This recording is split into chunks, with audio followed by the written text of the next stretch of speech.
You know, the idea that it's because of madrasas that we are having fanaticism, if this was correct, then we should know that madrasas have always existed in the subcontinent. In fact, before the British imposed the English medium here, this is in 1830s, the best education was in the madrasas.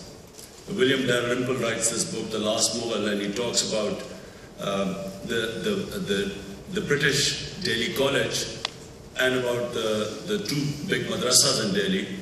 And according to him, the standard of the madrasas was far superior to the Delhi College.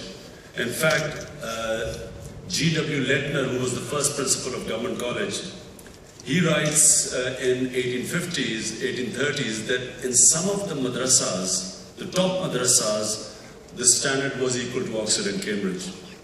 So therefore, it wasn't always the case. We have degenerated not just in the madrasa education, but in all education in Pakistan. We have a three-tiered system. English medium for the elite, and then in the English medium also they are sort of one which make us completely de-Pakistanized. You know, we become embarrassed to be called Pakistanis. That's sort of, you try to think that you are an American living in Pakistan.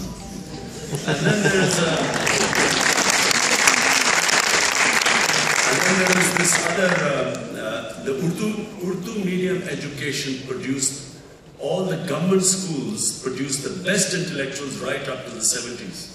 All the top intellectuals came from government schools. Sadly, the government school system was starved of funds.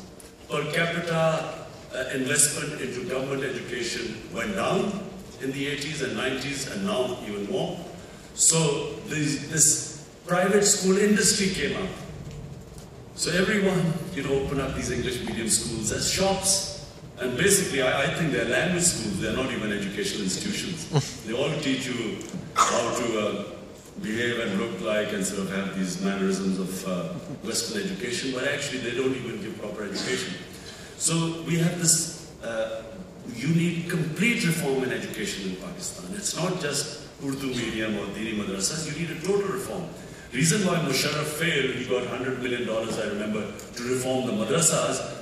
He failed because the moment Musharraf started reforming madrasas, they said it's yet another blow against Islam. So it's not, it depends who does it. So if you take education as a whole, I think people are ready for reforms. And ignorance is a sin. Ignorance creates fanatics. But ignorant people never run the helm of affairs. How have these people, I'm specifically referring to sectarian violence in Pakistan, where Shias are being murdered everywhere. This is not just a thing of ignorance. These sectarian groups were created politically. They were not created by the madrasas. Madrasas were created to produce these sectarian outfits. And we really need to clamp down on them. You cannot have any educational institution which is spewing hate against another sect. This just cannot be allowed in any society. And finally, we need to reform, total reform of our education system, which is vital. We need to have one system, one core syllabus for everyone. This is the biggest challenge Pakistan faces. This governance system, in my opinion, is relatively easy. Terrorism is relatively easy. But this is the biggest challenge, how to have one system, one core syllabus. Tehreek-e-Insaf right now is debating this. We have various scholars trying to work out what will be this one core syllabus. It's not an easy thing. And especially the English medium are already scared that, you know, we will have some radical reforms where they will no longer be able to wear baseball caps and speak English in an American accent.